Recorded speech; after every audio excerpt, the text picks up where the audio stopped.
welcome again to the GDPR Refresh Theatre here at Data Protection World Forum. Thank you, Ian, for the kind words of introduction. And I promise to keep this whole show on track, although I'm sure that Ian will be dragging me off stage if not. So, Fit for GDPR, lifestyle, not a sprint. What we've seen over the last year or so has been the equivalent of the GDPR couch to 5K, where everybody started to work out how on earth am I going to get from a standing start where I run 20 yards and I'm out of puff straight away to being privacy compliant moving forward. What a lot of people did, and I think you just saw the quick introduction to Trustarc, which I'll come back to and cover at the end. So the couch to 5K has been that getting up and running, getting your show and your privacy program up to scratch. So what for many people did was started working out how are they going to build a plan. How are you going to address? What many people did was identified gaps and built a checkbox exercise in order to get them from A to B. So similar to the kind of training plan that you might have if you're going to get up and running. What we're going to do here for the next few minutes is start to share how did we all do? What was the results of all that effort that everybody put in over the last several months, and for many cases the last kind of 18 months to 2 years, and how did we all achieve GDPR compliance? Were we successful? So what I'm going to share is we did some research here at Trustarc with a company called Dimensional Data. This is the equivalent of our Fitbit stats, looking at the outcome and the research. The primary goal was to understand what the state of compliance was with various companies after the GDPR deadline. Survey was sent out to 600 privacy professionals across 3 different areas, so the US, the UK and the EU, and I'm not here to make any Brexit type comments on the fact that we split out the UK and the EU, but it will be interesting to see how that data divides as we look at some of the results. It was done back in June. We published it initially in July, and we also had some trending data of some previous research that we'd done the previous year. Everybody that was involved worked for a company of more than 500 employees, just to give you a sense as to the size of companies, and they had to have privacy as a significant part of their role. So, I think it'd be interesting to see. I'm going to ask first of all for a quick show of hands. How many people would believe that their companies are currently compliant with the GDPR? We're not taking any names, I promise. So 2 people. And then how many people are underway? They're doing that implementation phase. Okay, that's pretty much the bulk of the room. And then how many people, you're just coming here to find out about GDPR, you're just getting started? Nobody. Thank you, Ian. So, and I think that kind of aligns with what we've seen in this data. 20% of companies, that was across that broad sample, said that they were already compliant. And we can talk for a long time about what does compliant mean, so that's a whole separate question. But 20% said they're already compliant. 30% were working on implementation plans, similar to everybody in this room. I think really surprisingly, 27%, those 3 boxes, the kind of orange and blacks to the left-hand side, still just getting ready with a plan. And that was after the implementation deadline came in. So despite all of the noise, all of the kind of conversation that there's been around this, still a lot of people just getting started. And as I promised, the advantage of splitting out that data between Europe and the UK and the US is we're able to see some of those comparisons. And I think unsurprisingly, Europe was almost double, 2 times ahead of the US, 27% fully compliant, only 12% in the US. But for many companies in the US, they were coming from much more of a standing start, having not had 20 years of data privacy and protection legislation, as has happened here in Europe since 1995. The area I'm going to focus a little bit more detail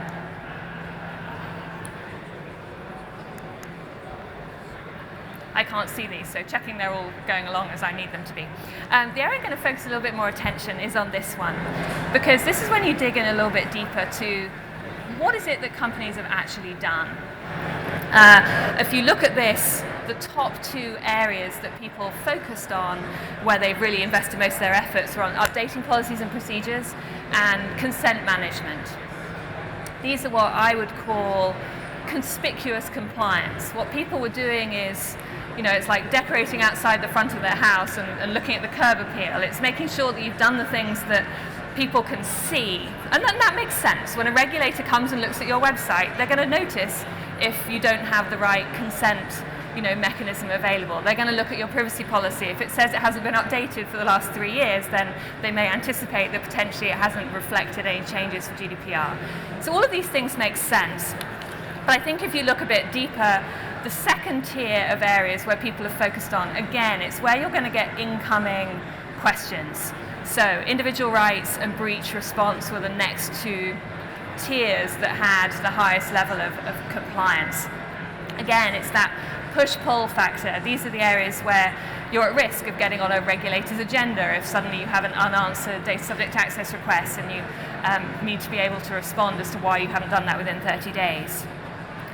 So then sitting below that are PIAs and the data inventory, which, if you think about it and you think about the accountability requirements under the GDPR of embedding privacy in the heart of your organization, that's what these two are really about. That's about understanding what data you hold and what risks it brings. And so far as a community, we've prioritized those or achieved compliance in those a lot lower down than some of the more publicly visible areas. I was surprised to see marketing consent management come a little bit lower than that. Employee awareness training, I think actually if you look at this, if you look at both the green and the blue bar, you'll see that there's a lot of investment. Nearly 50% are well on the way in employee training. They just perhaps haven't managed to get through everybody and achieve some sense of self-determined compliance. And the bottom two areas, vendor risk management. My personal view is just because that's hard. It's not easy to do. You've got vast numbers of vendor contracts that you're trying to manage, and so I'm not entirely surprised that some of those things are really difficult and therefore lower down the list. So back to the race. Okay, it's gone from couch to 5K. Now we're looking at what's the 26-mile marker look like? Because by the 25th of May, that's how a lot of privacy professionals look like they'd run a marathon in terms of trying to get their teams up and running and get them where they needed to be. So how close do people think they are to actually becoming compliant? So as you see here, a lot of companies intend to be compliant by the end of this year. So a good chunk, 56%, 55, 49 across the different splits in the countries. I think interestingly, still a large number know this is going to take them into 2019. 25% in the US, 18% in the UK and the EU. But I think even here, these are probably, what you say in a survey is very different to perhaps what you know within your own organization. And so for many companies, they're still got a long way to go before they achieve actual compliance.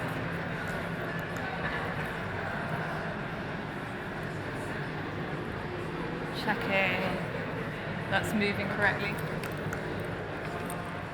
Okay. Why are people doing this? So before the GDPR came into effect, there was a ton of media coverage and also in the kind of the worlds in which we live in around obviously the fines. So 20 million euros, 4% of global turnover, were the kind of things that you couldn't ignore. And it sure got the attention of management. Privacy suddenly rose up the agenda. It was the kind of thing that, from a board looking at a kind of risk register, finally privacy actually featured in a way that it hadn't done for a long time. But I think what you see here in these findings is that the reasons why people are actually doing it within their company are less about fines and more about some of those pull factors that are coming from the other people they work with, the other organizations they interact with. So their customer expectations or third-party vendor requirements. So many people, the biggest driver we've found has been the vendor management chain. If somebody's basically asking, will you sign this DPA, and I'm going to have to sign up to a load of things, you're sure as hell going to want to work out what are those things I'm signing up to, and can I actually, will my legal team let me sign up to this document? So those pressures of the vendor management kind of ecosystem, and also your customer expectations around whether you're GDPR compliant, have actually turned out to be bigger drivers than the kind of FUD, the fear, uncertainty, doubt of, if you don't do this, then there are going to be fines. The other interesting thing, I just wanted to call out one, support our company values. And I think that's where in Europe you see that longer orange line, 52%, doing this because we think it's the right thing to do, which is what many people hoped privacy legislation would bring about that kind of change. But in terms of how we've seen people tackle this project, it feels like we have a long way to go before it's really something that is kind of living and breathing within the organization versus we must do this because we have to deliver this for a contractual obligation. So, checking this is moving. So as we passed that deadline in May, suddenly we saw a bit of cooling in the market in terms of, that intensity that everyone had to hit that goal, reach that, 26-mile marker. Suddenly started to kind of, ease off, and all those other things you were worried about also kind of came to the fore. But according to our panel that we had here, privacy is going to be even more important with the deadline than it was before, with 87% saying that it was going to be more important, 47% saying significantly more important.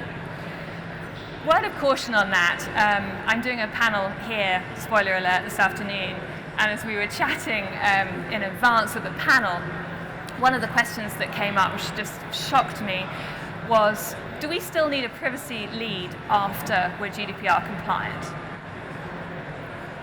Which I didn't even think that was a question. I mean, it's kind of been running around in my head ever since somebody asked that, and kind of how do you combat that kind of objection? I think that shows how far we still have to go, because I don't think if you install a new IT system you go, well, do we still need an IT manager now, because we've put the IT system in, so we should be fine. So there's a lot of work still to be done before this becomes truly kind of embedded from an accountability perspective within organizations.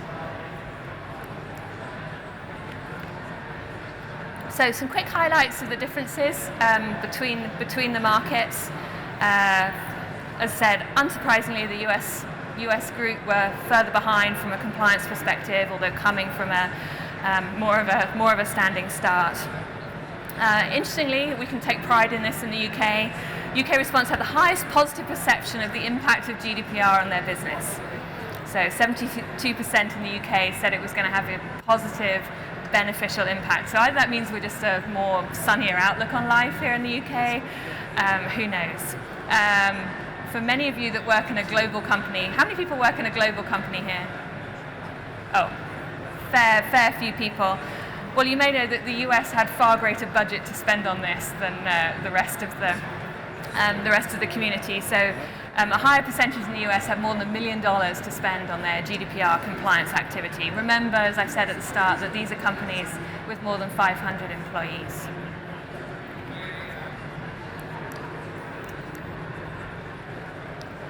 So, what's the reward for all this effort? Will there be winners' medals? I'm sure we're going to talk a lot more of over the next couple of days around the issue of GDPR certificates, certification, and what ability there's going to be to demonstrate your compliance. But interestingly, 50% of companies said they were going to get some kind of third-party validation or audit, not wait necessarily for GDPR certification, which I think, given the timelines for that are still fairly long, potentially makes sense. You'll notice, any of the smart folks, that this was not a either-or question, because the numbers add up to a lot more than 100. Just checking we're all awake at the 9:45 hour this morning.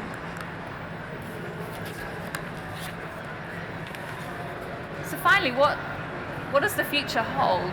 And now I know that, like the majority of you are in global companies, the future's really complicated.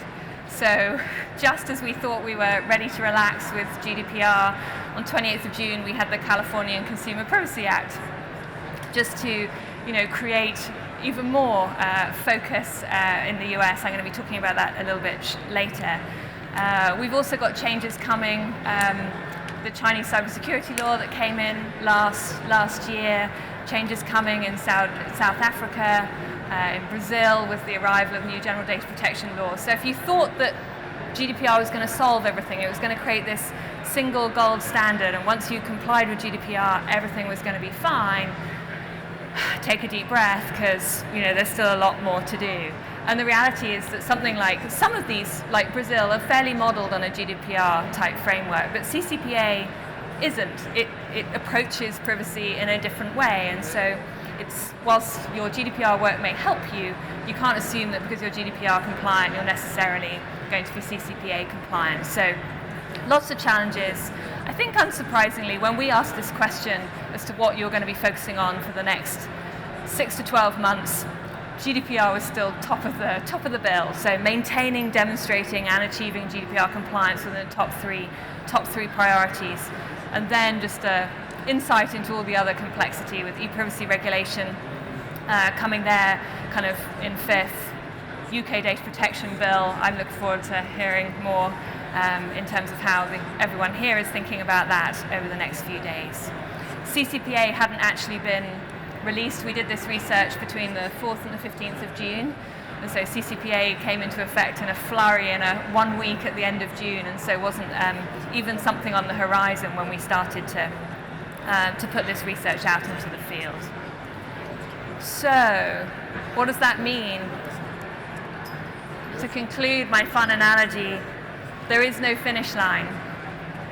Unfortunately, this is something that wasn't a one-off project. I think for many people, they actually spent project-based funding on it rather than building in an ongoing, recurring investment in privacy within their organization. And so the realization that actually, just like all those other things, building a healthy lifestyle or managing your security, no one would ever say, I'm all my data's secure.